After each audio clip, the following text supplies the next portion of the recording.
nos acaba de decir una ilustre televidente, Sánchez no dice nada más que la verdad cuando se le escapa.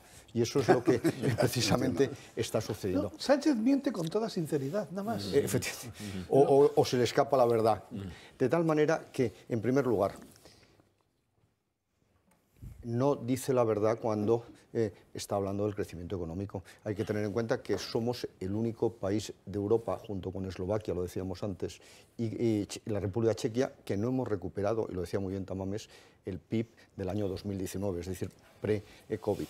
Y ese crecimiento que ha subido la OCDE del 1,2 al 1,4, 1,5, tampoco nos permitirá en el año 2023 recuperar esa situación. Por tanto, estamos hablando de una economía que no tiene potencial de crecimiento y que, como muy bien ha ocultado, cayó el 11,3% en el año 2020. Fue el país que más cayó de toda Europa y del mundo desarrollado.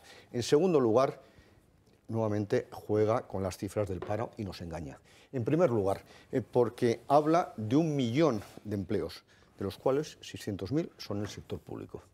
Pero es que, además, él decía que 1 de cada 2 empleos son precisamente fijos.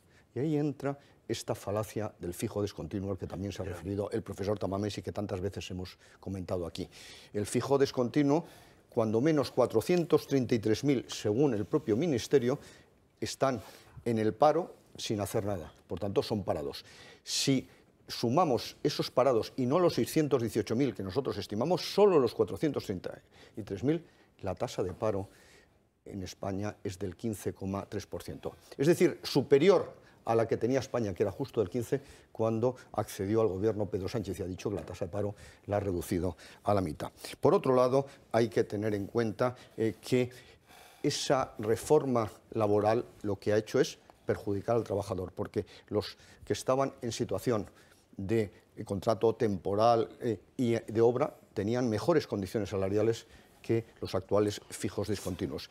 Y ahí sí que ha sido la bomba la señora Díaz, que también se ha cubierto gloria, como siempre, que ha dicho que en todas las universidades del mundo se estudia esa reforma. Efectivamente, en muchas universidades del mundo se utiliza el caso negativo, lo que no se debe hacer nunca, evidentemente. Eso lo que tampoco ha dicho. Luego, por otro lado, lo que decíamos antes, ha hablado de un proyecto de mayor cohesión social o para la mayoría de la sociedad. Y el profesor Tamames ha demostrado, con ese índice Gini al que nos referíamos antes, que ha empeorado significativamente.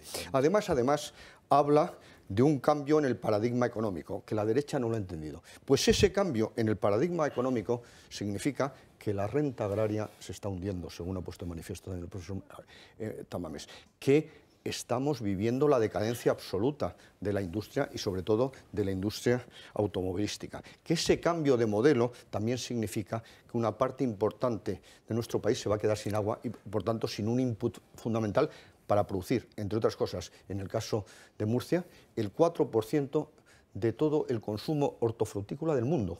Se exporta desde esta región. Asimismo, hay que tener en cuenta que ha puesto de manifiesto el profesor Tamames otra de las contradicciones del señor Sánchez, que es el ataque permanente a la empresa privada y la posibilidad de moverse libremente dentro de Europa.